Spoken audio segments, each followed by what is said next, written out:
महाराज स्त्री कि वो जनेतर विद्वान थे, उनके पांच तो शिष्य थे, बहुत बड़े विद्वान माने जाते थे, गुरु माने जाते थे। वो अपने मत की संप्रदाय के, बहुत ज्ञान था उन्हें, लेकिन वो सारा का सारा ज्ञान मिथ्या था, विपरीत था, उल्टा ज्ञान था। और वो तो अपने आप को भगवान ही समझ रहे थे। लेकिन जब सौदागर इंद्र को चिंता हुई कि भगवान महावीर स्वामी को वैशाख शुक्ला एक दशमी को केवल ज्ञान हो गया।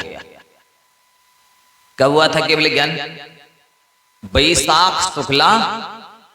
यहां भी गिफ्ट रखनी पड़ेगी, तब ध्यान से सुनेंगे लोग। हाँ, तो लेकिन अब वैशाख शुक्ला दशमी से पूछा, वैशाख का महीना चला गया, जेठ का महीना चला गया, 35 दिन हो गए, आषाढ़ का महीना चला गया, 65 दिन हो गए, पूरा जेठ का, पूरा आषाढ़ का 60 और 5 दिन वो वैशाख के, 65 दिन निकल गए। लेकिन भगवान महावीर स्वामी को केवल ज्ञान नहीं, वो दिव्य ध्वनि नहीं खिल रही। यद्यपि सारी सभा माने पूरी 12 कोठे भरे हैं, मुनियारी का श्रावक का है, ऑलरेडी गणधर भी है। लेकिन नियम यह है कि जो तत्काल में भगवान से दीक्षित हों और उनमें योग्यता हो गणधर बनने की, वे ये गणधर बन जाए तो दिव्य ध्वनि गिरती है। इस तरह से 12 ही कोठे भरे हैं और 65 दिन निकल गए। अब सौदागर इंद्र को चिंता हुई कि अगर भगवान की दिव्य ध्वनि नहीं खिल रही है, तब अपना विज्ञान लगाया कि क्यों नहीं खिल रही है। पता चला कि तत्काल के दीक्षित जो गणधर हैं उनका भाव है। अब अधिकांश से जाना किसमें ये गणधर बनने की योग्यता पात्रता है, तो पता चला कि वो इंद्रभूति गौतम तो वहां पर बैठे हुए हैं और वो तो अभी से अपने को भगवान मान रहे हैं, मिथ्या ज्ञानी होते हुए भी। तो ये जैसे पूज्य महाराज श्री जी ने कल सुनाया था, त्रैकाल्यम द्रव्य षटकम 9 पद सहितम जीव षटकाय लेशा पंचान्य चास्तिकाया व्रत समिति गति ज्ञान चारित्र भेदा इत्तेतन मोक्ष मूलम त्रिभुवन महतई प्रोक्त मरहत विरीशई प्रेतेति सद्धाति स्प्रसिद्ध च मतिमान यह सबई शुद्ध दृष्टि। शुद्ध दृष्टि माने सम्यक दृष्टि कौन होता है? तो उन्होंने बताया कि त्रैकाल्यम, जो तीनों कालों को जानता है, भूत भविष्य वर्तमान के काल 3 होते हैं, तीनों कालों की बात नहीं, तीनों कालों पर श्रद्धान करता है। सम्यक दृष्टि की बात चल रही कि सम्यक दृष्टि कौन होगा? तीनों कालों तीनों लोगों को देखने वाले तो सर्वज्ञ होते हैं। अभी तो सम्यक दर्शन होना है तो किससे होगा? जो 3 काल को जानता है। द्रव्य षटकम 6 द्रव्यों को, जीव पुद्गल धर्म अधर्म आकाश काल, इन 6 द्रव्यों को जानता है। क्रमशः बाद में आपको परिभाषा इत्यादि के साथ में सब कुछ बताया जाएगा धीरे धीरे। तो जीव षटकाय लेशा, 6 निकाय के जीव होते हैं, 5 स्थावर और 1 त्रश, ये 6 निकाय के जीव होते हैं। 9 पद सहितम जीव अजीव आश्रव बंध संबर निजरा मोक्ष पुण्य और पाप, ये 9 पदार्थ कहलाते हैं। इन्हें जो जानता है और इन सब का श्रद्धान रखता है, केवल जानना महत्वपूर्ण नहीं है। 3 काल 6 द्रव्य 9 पदार्थों को जानना मात्र महत्वपूर्ण नहीं है, श्रद्धान करना आवश्यक है। जीव षटकाय लेशा, जीव भी 6 काय के होते हैं, लेशाएं भी 6 होती है। कृष्ण नील कापूत पीत पद्म शुक्ल। पंचान्य चास्तिकाया, अस्तिकाय 5 होते हैं। 6 द्रव्यों में से काल को निकाल देते हैं, क्योंकि काल बहुप्रदेशी नहीं होता है। जिस तरह की जीव पुद्गल धर्म अधर्म आकाश होते हैं, वैसा काल नहीं होता है। रैणानाम राशि में वो काल द्रव्य के रत्नों की तरह कालाणु होते हैं, तो उसको अस्तिकाय में नहीं माना जाता है। तो 6 द्रव्य में से अस्तिकाय को काल को निकाल देते हैं, तो पंचास्तिकाय बचते हैं। व्रत समिति गति, 5 व्रत होते हैं, अहिंसा सत्य चौर्य ब्रह्मचर्य अपरिग्रह। समिति 5 समितियां होते हैं, ईर्ष्या समिति, भाषा समिति, ऐषणा समिति, आदान्य क्षेषपण समिति व स्वर्ग समिति। गति 4 गतियां होती है, नरक, त्रियंच, मनुष्य, देव, और एक पंचम गति है जहां से कभी आना लौट कर आना नहीं होता है, इसलिए वो गति होकर के भी अगति है। ज्ञान चारित्र भेदा, ज्ञान की मति श्रुतवती बना प्रे 5 ज्ञान होते हैं। चारित्र भी सामायिक, छेदोपस्थापना, प्रेह विशुद्धि, सूक्ष्म संप्रय, यथाकेत 5 चारित्र होते हैं। इसके बाद में इत्तेतन मोक्ष मूलम, इनका श्रद्धान मोक्ष का मूल है। त्रिभुवन महतई, ये सब तीनों लोकों के द्वारा पूज्य, ऊर्ध्वलोक में शौद्रमिंद्र आदि के द्वारा, मध्यलोक में चक्रवर्ती इत्यादि के द्वारा, अधोलोक में धड़ेन्द्र इत्यादि के द्वारा, तीनों लोगों के द्वारा जो इंद्रों के द्वारा पूज्य हैं, ऐसे महत भी ईशई, महान परमात्मा जो ईश हैं, देवादि देव हैं, महादेव हैं, जिनेन्द्र देव हैं, इन्होंने प्रोक्तम कहा है। प्रत्येति, जो इनके प्रति प्रतीति रखता है, श्रद्धाति, इन सब का अच्छी तरह से मन वचन काया से दृढ़ श्रद्धान रखता है, स्पृशति, और निकट में रहता है। भले दूरदर्शन का जमाना है, लेकिन पंच परमेष्टि के तो अति निकट रहना है। प्राय करके लोग क्या करते हैं, जिनसे दूर रहना चाहिए उनसे तो जैसे कागज को गोंद से चिपका दो और सूख जाए, ऐसे चिपके रहते हैं। और जिनसे गोंद की तरह चिपकना चाहिए उनसे दूर से, दूर ही से दर्शन पूजन करो, अपन पास में नहीं आते, अपन को कुछ लेना देना नहीं है। क्या जिनसे सब कुछ लेना देना है उनसे कहते अपन तो दूर से दर्शन पूजन करते हैं, अपन को कुछ लेना देना है। तो अरे देखो जरा, पावन मेरे नैन भई तुम दरसते, जिनके देवशास्त्र के दर्शन करने से ये अपवित्र आंखें जो हमेशा अवगुणों को देखती रहती हैं, विषय कषायों को देखती रहती हैं, ऐसी दूषित आंखें भी देवशास्त्र के दर्शन कर लेने से पवित्र हो जाती हैं। पावन पाणी भय तुम चरणन परस्ते, आपके चरणों का स्पर्श कर लेने से मेरे ये मांस के हाथ जो पाप करते रहते, विषय कषाय में लगे रहते, हिंसा करते रहते हैं, वे अपवित्र हाथ भी चरण स्पर्श कर लेने से पवित्र हो जाते हैं।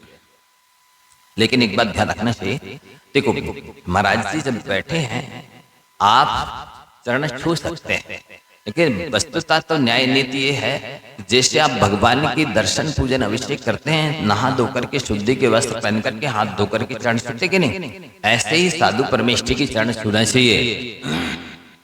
पर लोग क्या करते हैं, चाहे ट्रेन से यात्रा करके आए हों, दुकान से, ऑफिस से, बाजार से, एमसी की महिलाओं ने छुआ हो और नीच जाति के अस्पृश्य शूद्रों ने छुआ हो, और चाहे दांत खास से हुआ हो, वह कैसे कपड़े पहने हो, कैसे बीमारी हो, महाराज को आ जाते हैं, महाराज को तो इंजेक्शन लगवाना नहीं है, बाटल लगवाना नहीं है, बम्बई दिल्ली जाना नहीं है। आप ध्यान नहीं रखते और कैसे भी छूने लगते, कैसे भी आहार देने लगते हैं। ये सच्ची श्रद्धा भक्ति नहीं है, ये बिना विवेक नहीं है, नौदा भक्ति के अंतर्गत नहीं आता। कोई भी रोग शोक है, आपको आहार नहीं देना चाहिए, मूलेश्वर में निश्चित किया है। और महाराज को गिलानी आ गई तो गिलानी का भी अंतराय बताया गया है, फिर वो बैठ जाएंगे। समझ रहे हैं कि नहीं? जो योग्य है, सक्षम है, 8 वर्ष से कम की नहीं होना चाहिए, और जो स्वयं खड़े हो सकते हैं, हाथ ना कांपते हो, जो स्वयं शोधन कर सकते हैं, शोध करके दे सकते हैं, जो नौदा भक्ति बोल मतलब शुद्धि बोल सकते हैं, ऐसे लोगों को आहार देना चाहिए। 2 लोग पकड़े हैं, लो दे लो दद्दा, अरे क्या दे लो, उनसे शोधन करते बन नहीं रहा है, देखते पकड़ते बन नहीं रहा, खड़े होते बन नहीं रहा, क्या दे लो। ऐसे लोगों के लिए अनुमोदना बताई गई है। क्या जब जो देने में सक्षम नहीं, उन्हें अनुमोदना करनी चाहिए। जो दे भी नहीं सकते, अनुमोदना करा भी नहीं सकते दूसरों से काम, उनको अनुमोदना है। कर नहीं सकते तो कराना चाहिए, करा नहीं सकते तो अनुमोदना करनी चाहिए। तो ये सारी चीजें ध्यान रखनी चाहिए, स्पर्श करना चाहिए। लेकिन आप क्या करते हैं, लाइन से यहाँ से वहां तक सब लोग खड़े हो जाएंगे महाराज जी के चरण छूने के लिए। अब मान लो उन्हें लग रही लघु शंका, बोलो पहुंच पाएंगे कि नहीं भी अपने स्थान पर, क्योंकि आपको एक एक जन को देखते जाना सब लोग। जो लोग नहीं देख रहे, नहीं सुन रहे, आप सबका कर्तव्य है कि उनको ये विवेक जागृत करें, विवेक देवें, ज्ञान देवें कि ये गलत है। रास्ते में जब खड़े हो गए हैं या चल रहे हैं तब चरण नहीं छोड़ना चाहिए, स्पीड ब्रेकर नहीं बनना चाहिए, गति नहीं रोकनी चाहिए। दूसरा ये है कि मान लो शौच लग रही तो पहुंच पाएंगे कि नहीं। मान लो उनको पिछले दिन का अंतराय था, ये उपवास था, ये बुखार था, ये कमजोरी है, खड़े होने लायक एक स्थिति है कि नहीं है, समझ रहे कि नहीं। इसके साथ ही अब उनको समय पे पहुंचना, वो अपने कक्ष से निकलेगी इतनी देर लगेगी हमको अपने मंच तक पहुंचने में, उनको क्या पता कितने खड़े हैं। अब बेस अब 3-3 रोकेंगे, 10-15 मिनट लग जाएगा। यहाँ तो सारा कार्यक्रम ही 1-1 मिनट की कीमत करते हैं, पता ही चला कब निकले कब पहुंचे। तो साथ ही कई बार नाखून लग जाती, जल्दी जल्दी हम छूले महाराज जी निकल न जाए, ऐसा ना हो हम छू ना पाए, आपके नाखून लग गए, खून निकल आता है। कई बार वो तो स्पीड में चल रहे, आपने एकदम पैर पकड़ लिए, एक हाथ में पीछे एक हाथ में कमंडल है, गिर जाएंगे, सिर फूट जाएगा, दांत टूट जाएंगे, बत्ती लगवा दोगे आप तो खैर नहीं, लेकिन फिर भी ऐसा मत करना। तो ऐसी कोई भी घटना दुर्घटना घट सकती है, आपको विवेक रखना चाहिए। जगह जगह स्प्रिट ब्रेकर का काम नहीं करना, आप तो साष्टांग प्रणाम करना, लेकिन दूर से बिना छुए, रास्ता रोके बिना, गति रोके बिना, इस तरह आप सबको बताना है। मैंने बता दिया। होता क्या है कि अब वो रोकते हैं, लो महाराज चरण नहीं छूने देते। अरे भैया छूने को बुराई नहीं है, पर परिस्थिति मनस्थिति तो समझो, गिरा दोगे, उनकी हिम्मत नहीं खड़े होने की, ज्यादा देर या चलने की, आप पैर पकड़ लेंगे, गिर जाएंगे। तो ये सारा विवेक रखना पड़ता है। आप शुद्धि कपड़े पहन के आइए, बैठे हो महाराज तो खूब छू लीजिए, लेकिन एक काम करना कि पसीना आया हो तो सारा पहुंच के नहीं जाना महाराज को। नहीं, विवेक भी नहीं रखते कई लोग, अपना पूरा माथे का पसीना रख दिया जंगा पे या पैरों पे, सब कुछ गया। तो ये संक्रामक बीमारियां होती है ना, कई भी रोग, दांत खाज इत्यादि बहुत सारे रोग होते हैं जो कीटाणु रोगाणु लग जाते हैं। तो महाराज जी भी जब तीर्थंकरों पर अवसर हो रहे हैं तो महाराज को नहीं हो सकती बीमारी, हो सकती है। ये सारा विवेक रखने की जरूरत है। लेकिन फिर भी आपको निकट में इस प्रसिद्ध से मतिमान तो दिया है कि बुद्धिमान छूता है, लेकिन विवेक से छूना है और इनसे निकटता बना के रखनी है। क्योंकि देखो ये पवित्र आत्माएं होती हैं देवशास्त्र गुरु, इनका वैसे हर जीव का ऑरा होता है। जैसे भगवान का भावमंडल होता है ना, ऐसे ही हर जीव का आभा मंडल, जिसको ऑरा बोलते हैं, वो होता है। वो जितनी पवित्र आत्मा होगी, जितना तप त्याग होगा, उनकी आत्मा से उतनी ऊर्जा निकलती है। नहीं समझते? कई लोगों का मानना है कि पैर के अंगूठे से ऊर्जा निकलती तो भी पकड़े ही रहते। अरे भैया, आपकी शरीर की गर्मी मेरे शरीर में ट्रांसफर हो जाएगी, हीट बढ़ जाएगी, अब ऐसा मत करो, पकड़ के ही बैठ गए, बोले नहीं ऊर्जाएं ले रहे आप। तो बहुत सारी बातें मैं क्रम क्रम से बताऊंगा, जो अज्ञान से कितनी गलतियां होती हैं, और वो सब चीजें सारी की सारी जो महाराज पहले में शांति से चुपचाप कुछ ना बोले, तो ये महाराज बहुत अच्छे हैं। और यदि किसी महाराज ने जरा सी अपनी परिस्थिति की वजह से आंख दिखा दी, ये मिर्ची महाराज है, दूर रहो, हम नहीं जाते उनके पास, ये तो बहुत गुस्सा होते हैं। गलती श्रावक की है और वो परिस्थिति मनस्थिति समझ नहीं रहा महाराज की, और क्या नाम रख दिया उसने, मिर्ची महाराज, क्या रख दिया नाम। तो इस तरह की जो अवर्णवाद करना, आप शब्द बोलना, कितना पाप कमाते। तो आपको विवेक से मतलब स्पर्श तो करना, पर शुद्धि में और विवेक पूर्वक गिरे नहीं, नाखून नहीं लग जाए इत्यादि स्थिति। स्पर्शित मतिमान या सबई शुद्ध दृष्टि, जो इन देवशास्त्र गुरुओं के अति निकट रहता है, तन मन धन से समर्पित रहता है, आत्मीयता रखता है। देखो हार्दिक आशीर्वाद कब मिलता है, जब आप सेवा करें, विनय करें, समर्पित हों, उनके भी सुख दुख का ख्याल रखें, उनके भी शरीर लगा है, उनको भी ध्यान अध्ययन की अनुकूलता चाहिए, आहार विहार निहार की अनुकूलता चाहिए। आप ध्यान रखेंगे तन मन धन से, तो आशीर्वाद आपको मांगना नहीं पड़ेगा, हमें हाथ उठाना नहीं पड़ेगा, लेकिन हमारी हृदय की सद्भावनाएं पहुंच जाएंगी। हे भगवान, ये जीव सुखी रहे, स्वस्थ रहे, इसका कल्याण हो जाए, तो 24 घंटे आपके पास पहुंचता रहेगा आशीर्वाद। महाराज जी आशीर्वाद दे दो, क्या का आशीर्वाद दे दे, वो फलाना पढ़ नहीं जा रहा है, वो समझता है तुमने क्या किया महाराज जी के लिए, कुछ सेवा करी है, हमारा क्या ख्याल रखा है, केवल आशीर्वाद लेने आ गए। महाराज की करुणा है, उदारता मानता है, दे देते भी है, तुमने कुछ नहीं किया, फिर भी चलो ठीक है, जाओ तुम्हारा काम हो जाए। लेकिन तुमको सोचना चाहिए ना, ये हमने क्या किया महाराज जी के लिए, कितना ध्यान अध्ययन में, आहार विहार में सहयोग किया है, तन मन से कितनी आत्मीयता रखते हो महाराज से आप, जो आप दे महाराज, आओ जाओ जाओ तुम्हारा कल्याण। तो ये श्रद्धान करने से वही शुद्ध दृष्टि, वो नियम से सम्यक दृष्टि होता है, शुद्ध दृष्टि होता है। अब संक्षेप में मैं आपको महावीर पुराण सुना रहा हूँ 10-15 मिनट में, पूरा महावीर चरित्र ध्यान से सुनना। इसके बाद में उपदेश फिर और भी दूंगा, लेकिन अभी तो अब जैसे समय रहेगा उसके हिसाब से देखते हैं। तो यहाँ पर जब 65 दिन हो गए और 66वें दिन इंद्र ने अपने अभिज्ञान से जाना कि इस व्यक्ति के पास योग्यता है गणधर बनने की, और वो उन्होंने वामन का वेश बनाया और अपनी शंका लेकर के यही गाथाएं जाके पूछी। महामानी था, अहंकारी तो था, पर उत्तर इसका नहीं आता था। फिर भी बोला किसने पूछा है? बोले हमारे गुरु हैं ये भगवान महावीर स्वामी। चलो तुमको क्या उत्तर दें, तुम्हारे गुरु को ही समझा देंगे हम। ठीक है चलिए साहब समझा देना हमारे गुरु को, ये तो हम चाह ही रहे। जैसे आए तो मान स्तंभ के दर्शन करते ही मान का स्तंभ हो गया, गल गया, और सम्यक दर्शन आदि हो गया। फिर क्या हुआ, इनका थोड़ा अपन चरित्र मुल्क 10 मिनट में 15 मिनट में सुना दूंगा पूरा पुराना चरित्र, घबराने नहीं। इसके बाद उपदेश भी और भी सुनाऊंगा, उनका क्या उपदेश है आप तो प्रतिदिन सुनिए, घाटे में नहीं रहेंगे। बस ये है आप आनंद गुने फायदे में रहेंगे। तो हुआ ऐसा, जम्बू द्वीप के पूर्व विदेह में पुष्कलावती देश की पुंडरीकड़ी नगरी में मधु नामक वन में, नाव गांव याद रखेंगे पूरा चरित्र याद हो जाएगा। जम्बू द्वीप के पूर्व विदेह में पुष्कलावती देश में पुंडरीकड़ी नाम की नगरी है, वहां मधु नाम का गांव है। उस गांव में पुरुरवा नाम का भीलों का राजा हुआ। उसकी कालिका नाम की स्त्री थी। उसी वन में जो पुरुरवा भील रहता था न मधु नामक वन में, उसी वन में सागर सेन नाम के मुनि ध्यान मग्न थे। भील ने उनको मारना चाहा। वो एक दिन शिकार करने पत्नी के साथ गया और जैसे ही उन्हें सरसंधान किया, पत्नी ने रोका, अरे नहीं रुको, इनको मत मारो, ये भगवान है। तो प्रभावित हुआ गया, दर्शन किए, वंदन किए, भगवान मुनिराज का उपदेश सुना सागर सेन महाराज जी का, और उपदेश सुन करके वो प्रभावित हो गया।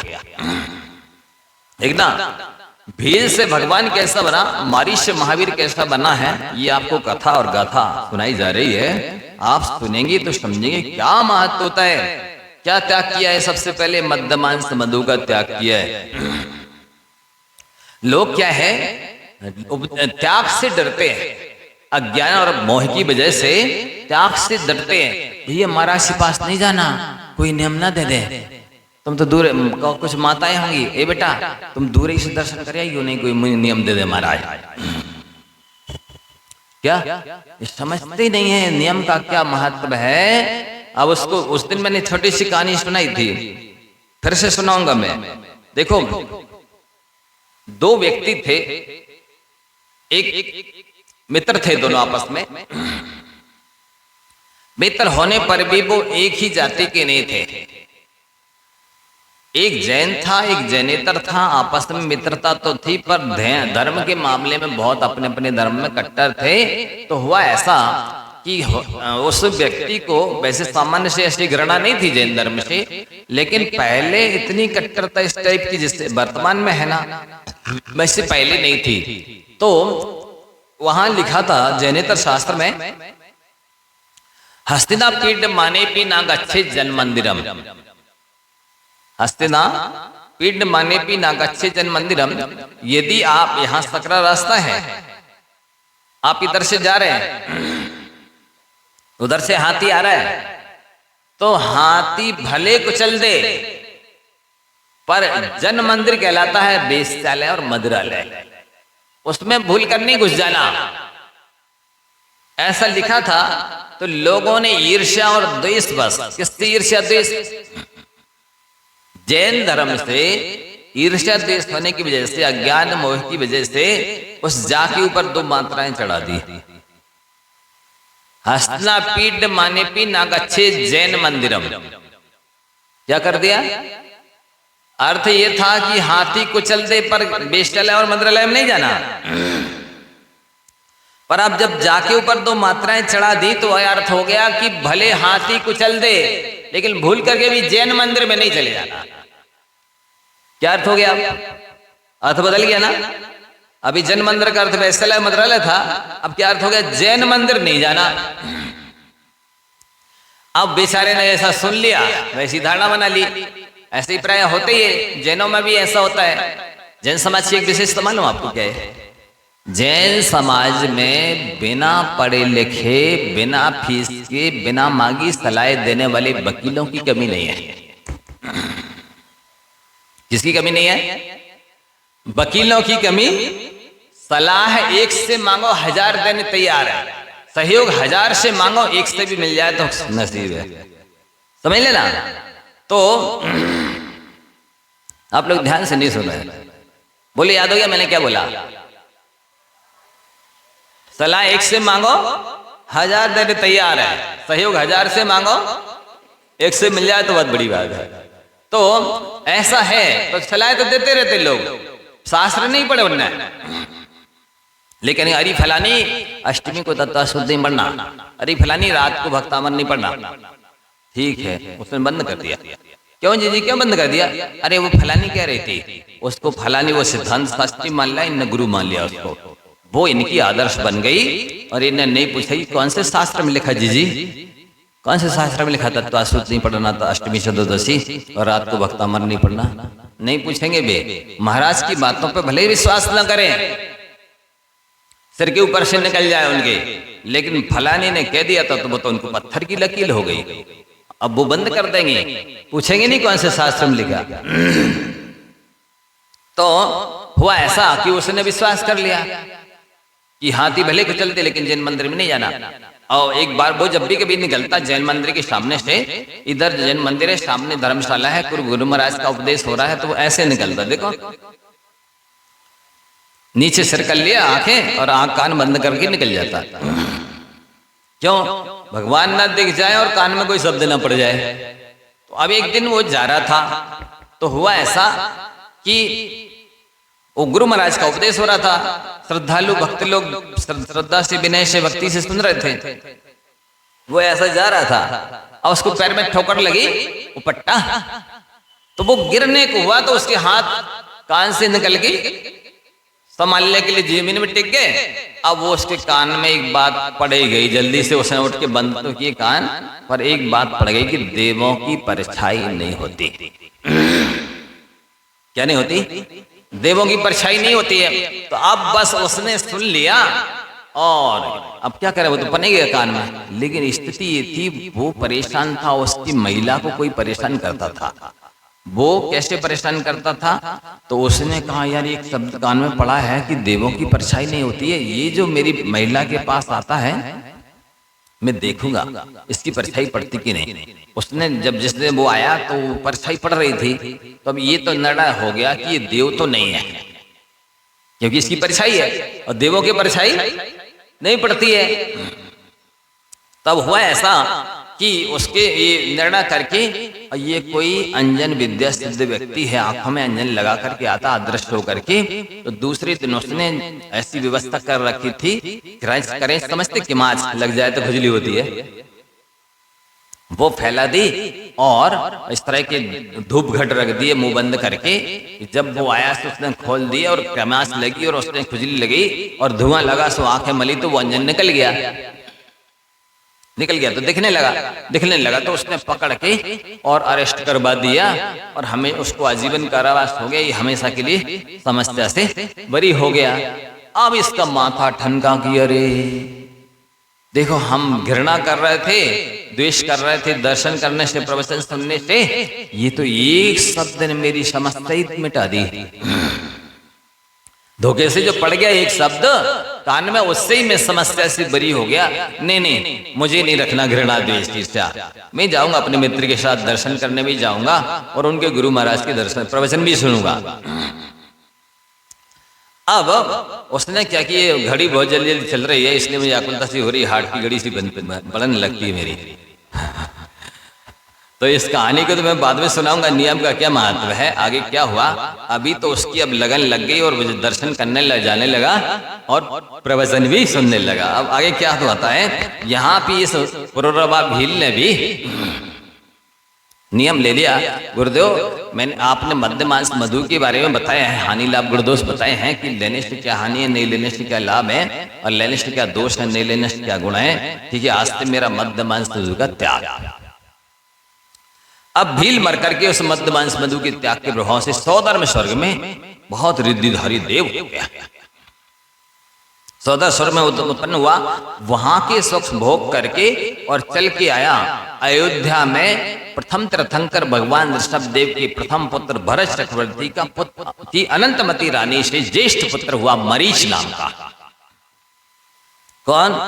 पुरुरवा भील से भगवान कैसे बना मारीच से महावीर, ये आपको कहानी सुनाई जा रही है संक्षेप में, देखो हो पाएगी। मारीच बन गया, वो भील था, मध्य मांस मधु का दृढ़ता पूर्वक त्याग करके सौधर्म स्वर्ग में रिद्धिधारी देव हुआ, वहां से चल करके और चक्रवर्ती का पुत्र बन गया। भगवान आदिनाथ के साथ 4000 राजा दीक्षित हुए थे, उसमें एक मारीच भी था और ये दीक्षित हो गया। फिर आगे चल करके वो भ्रष्ट हो गया, भूख प्यास सहन नहीं कर सका, भ्रष्ट हो गए 4000 राजा। फिर वो परिव्राजक नाम का सन्यासी बन गया, जैनेतर सन्यासी बन गया, और वहां से फिर वो स्वर्ग गया परिव्राजक सन्यासी, और वहां स्वर्ग से आकर के करीब 5 भाव तक परिव्राजक बनता रहा और स्वर्ग जाता रहा, क्योंकि वहां पर भी वो कोई सारे पापों का त्याग करके और कंदमूल वगैरह खाके शांति से मंद पूर्वक रहते हैं। भले मिथ्या दृष्टि होते हैं तो स्वर्ग तो मिल ही जाता है। 5 बार स्वर्ग गया परिव्राजक सन्यासी बन करके। उसके बाद असंख्यात, देखो मिथ्यात्व का फल सुनिए, परिव्राजक सन्यासी बना, उस त्याग तप के प्रभाव से स्वर्ग में गया, लेकिन उसके बाद असंख्यात भाव तक वो दृश्य स्थावर योनि में भटकता रहा। अकौआ की पर्याय में भी 60,000 बार गया।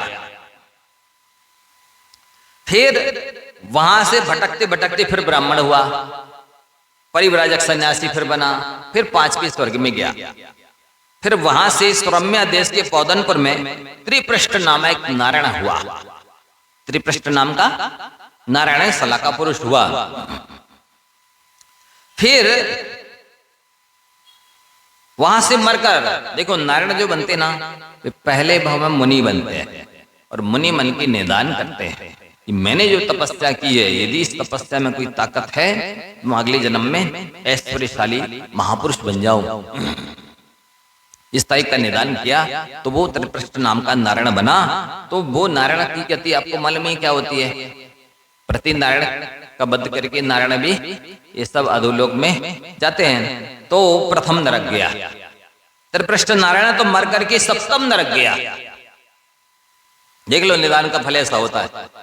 निदान किया ना, आप धर्म करें, दान करें, पूजा करें, तप त्याग करें, व्रत नियम संयम पालें और बदले में कुछ मांग लें संसार का, स्वर्ग मांग लें, भोग भूमि मांग लें, विद्याधरों के भोग मांग लें, या इसी जन्म में कुछ हमारा ये कुछ भी हो जाए, ये मांगते हैं तो उसका फल ये होता है सप्तम नरक गया। फिर वो नारायण का भोग माने ऐश्वर्य भोग करके सप्तम नरक त्रिपृष्ठ नारायण नाम का वो जीव फिर मर करके वहां से निकला। सप्तम नरक से नियम से त्रियंश ही होता है जीव, मनुष्य नहीं बन सकता। सप्तम नरक का निकला हुआ मनुष्य नहीं बनता, नियम से त्रियंश ही बनता, तो वो सिंह बना। ये महावीर का जीव है, सिंह बना, और सिंह प्रथम मर करके फिर प्रथम नरक चला गया। सप्तम नरक से निकला था 33 सागर के दुख भोग करके। कभी समय मिलेगा तो बताएंगे नरक में क्या सिस्टम है और क्या फैसिलिटी है, क्या आपको ले जाना है। नहीं मतलब जाने वाले जो होते उनको। सिंह बना और सिंह मर करके प्रथम नरक गया और वहां से निकलकर फिर सिंह बन गया। वही महावीर का जीव सप्तम नरक गया, निकल सिंह बना, फिर पहले नरक में गया, फिर निकलकर फिर सिंह बना। फिर अजितंजय और अरिंजय नाम के 2 रिद्धिधारी मुनिराज जा रहे थे समोषण से, श्रीधर स्वामी के समोषण से दिव्य ध्वनि सुन करके, और उन्होंने सुना कि फलाना जीव भरत क्षेत्र में 24वां तीर्थंकर होगा, अभी वो संग की पर्याय में है और हिरण का शिकार कर रहा है। तो दयालु मुनिराज उस जगह आए अपने अवधि ज्ञान से जान करके, और दोनों मुनिराजों ने उस सिंह को धर्मोपदेश दिया। कुछ लोग छल ग्रहण करते हैं कि देखो कल लब्धि आती है ना, मुनि बना था मारीच, आदिनाथ भगवान के समोषण में गया तब तो कल्याण हुआ नहीं, क्योंकि कल लब्धि नहीं आई थी। अब जब काल लब्धि आई तो सिंह के लिए 2-2 चाणे दीदारे उपदेश देने आ गए, एक श्रोता 2 वक्ता। इसी तरह हमारी भी काल लब्धि आएगी, सो कोई ना कोई आके हमें भी उपदेश दे देगा। हमको काहे को देवशास्त्र गुरु के निकट जाना और स्वाध्याय करना और ये सब समझता करना, काहे को कुछ करें हम। जैसे सिंह के लिए आ गए थे उपदेश देने के लिए, उसकी काल लब्धि आई थी, जहां था वहां गए थे, इसी तरह हमारी काल लब्धि आएगी तो हमको भी कोई 4 रिद्धिधारी मुनिराज आ जाएंगे, ऐसे ही निर्लभ सागर जी जैसे, तो हमको भी उपदेश दे देंगे। नहीं, भूल में मत रहना, ये किसी एक जीव के साथ होता है। उनको तीर्थंकर बनना था और दिव्य ध्वनि में सुन लिया श्रीधर स्वामी की, इसलिए उनको उपदेश देने आ गए। आप तीतर बनेंगे कि तीर्थंकर बनेंगे पता नहीं है, आपको नहीं आया कोई उपदेश देने, आपको स्वयं देवशास्त्र के निकट जाना होगा, स्वाध्याय इत्यादि करना होगा, देवशास्त्र की सेवा पूजा करनी होगी, तब कहीं सम्यक दर्शन होगा। अब सम्यक तो प्राप्त हो गया। उस सिंह को देखो जरा विचित्रता प्रणामों की, तीर्थंकर का उपदेश दिया, प्रथम तीर्थंकर भगवान ऋषभदेव का दिव्य ध्वनि सुनी, तब केवल सम्यक दर्शन नहीं हुआ, अब सिंह की पर्याय में सम्यक दर्शन हो गया। देखो लेकिन ये व्यर्थ नहीं, उस समय का उपदेश उसको आज भी काम में आ रहा है, इसलिए मुनिराजों के उपदेश से सम्यक दर्शन हो गया। आप जितने निकट रहेंगे देवशास्त्र गुरु के, जितना व्रत नियम स्वयं पालेंगे, आप स्वयं सुनते हैं बिन कारण दीक्षा लेता जो पूर्व जन्म का त्यागी, तो ये आपका काम में आएगा। तो फिर सम्यक प्राप्त हो गया मुनियों के उपदेश से, और फिर अब 10 भाव बाद में तीर्थंकर बनेगा, ऐसा श्रीधर तीर्थंकर के से उन्होंने मुनिराजों ने सुना था, इसलिए आया है वो।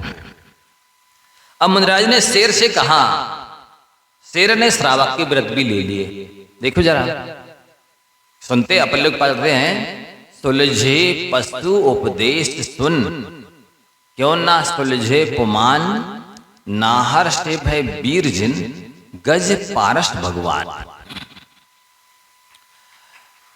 सिंह की पर्याय में उपदेश सुना तो तीर्थंकर महावीर बने, और हाथी की पर्याय में उपदेश देना तो पार्श्वनाथ भगवान बने, वही हाथी का जीव और ये सिंह का जीव। इसलिए आप श्रावक हैं तो क्यों नहीं सुलझेंगे, ऐसा आचार्य कह रहे हैं, क्यों ना सुलझे पुमान, तो सुनना चाहिए उपदेश। श्रावक के व्रत ले लिए और संन्यास पूर्वक मरण किया। जब से सम्यक दर्शन हुआ, देश व्रत लिए, तब से उसने शिकार करना बंद कर दिया, वक्त खाना त्याग कर दिया, और जो भी सूखे पत्ते इत्यादि कैसे वो पालना करता था, कैसे धर्म वो करता था, या महावीर चरित्र से, महावीर पुराण से वर्धमान चरित्र से पढ़ेंगे, हम आप संक्षेप में बता रहे हैं। संन्यास पूर्वक मरण करके पहले स्वर्ग में सिंह केतु नाम का देव हो गया, वो प्रौरवा वेल का जीव। चौथे भाव में फिर क्या हुआ, धात की खंड की पुंडरीकिणी नगरी में राजा सुमित्र और मनोरमा रानी के प्रिय मित्र नाम का चक्रवर्ती हुआ, वो देशवृत्ति बना था इसके प्रभाव से। सुन रहे, सिंह की पर्याय से अनुवृत्ति बनकर के, सम्यक दृष्टि बनकर के, और वो पुंडरीकिणी नगरी में सुमित्र राजा मनोरमा रानी के प्रिय मित्र नाम का चक्रवर्ती बन गया। एक बार तपस्वी नारायण बन चुका है भगवान महावीर स्वामी के जीव, अभी चक्रवर्ती बन चुका है। इसके बाद में 2000 राजाओं के साथ दीक्षित होकर के 12वें स्वर्ग में गया, मुनि बने चक्रवर्ती, 6 खंड का वैभव छोड़ करके। देखना जरा, आत्म कल्याण के लोग चक्रवर्ती का वैभव भी ठुकरा देते हैं। देखो जो सम्यक दृष्टि होता है, आपने सुना होगा, चक्रवर्ती की संपदा, इंद्रसारी के भोग और काक बीट समगिनत है सम्यक दृष्टि लोग। जो सम्यक दृष्टि होते हैं ना, उनको चक्रवर्ती की वैभव, इंद्र की संपत्ति भी कवि के बीट की तरह लगती है। और जो सम्यक दर्शन जननी होता है, बेरागी मोही जीव सवेरे से एक भक्कू खोल लेकर के चलते हैं और गुब्बारों के ऊपर से चिंदी और खाली बोतल भी उठा उठा रखते हैं। आप देखते हैं, आपको कैसा लगता है? देखो ये बेचारा सवेरे से थैला वो लेकर के कोई भक्कू वगैरह, और ये कहाँ गुब्बारों से चिंदी पॉलीथिन ये बोतलें उठा उठा रख रहा है।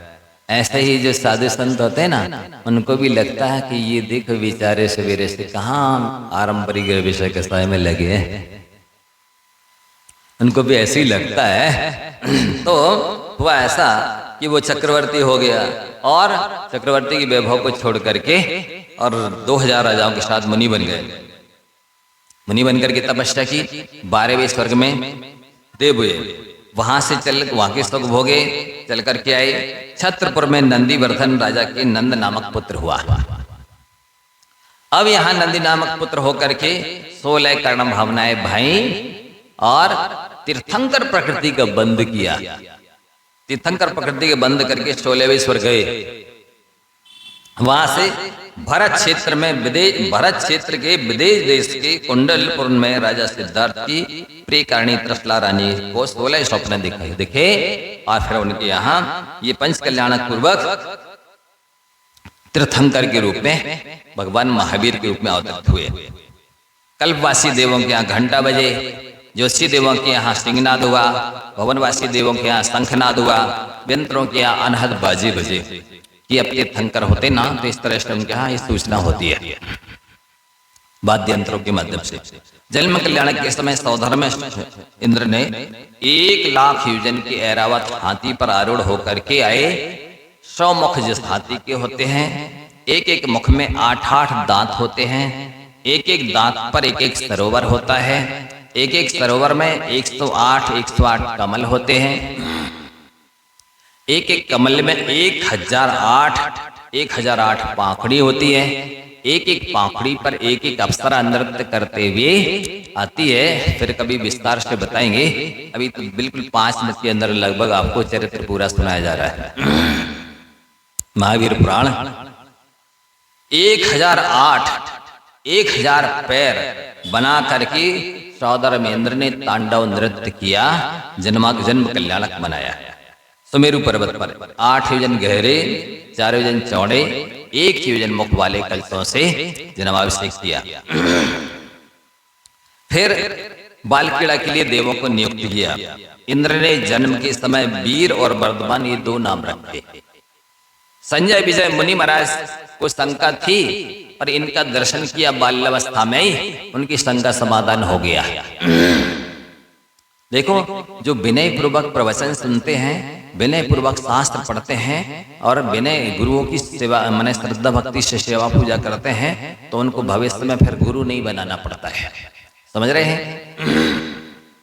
इस जन्म में यदि आपने श्रद्धा से, विनय से, सेवा से विद्या ले ली, तो अगले जन्म में तीर्थंकर बनेंगे, फिर गुरु नहीं बनाना पड़ेगा।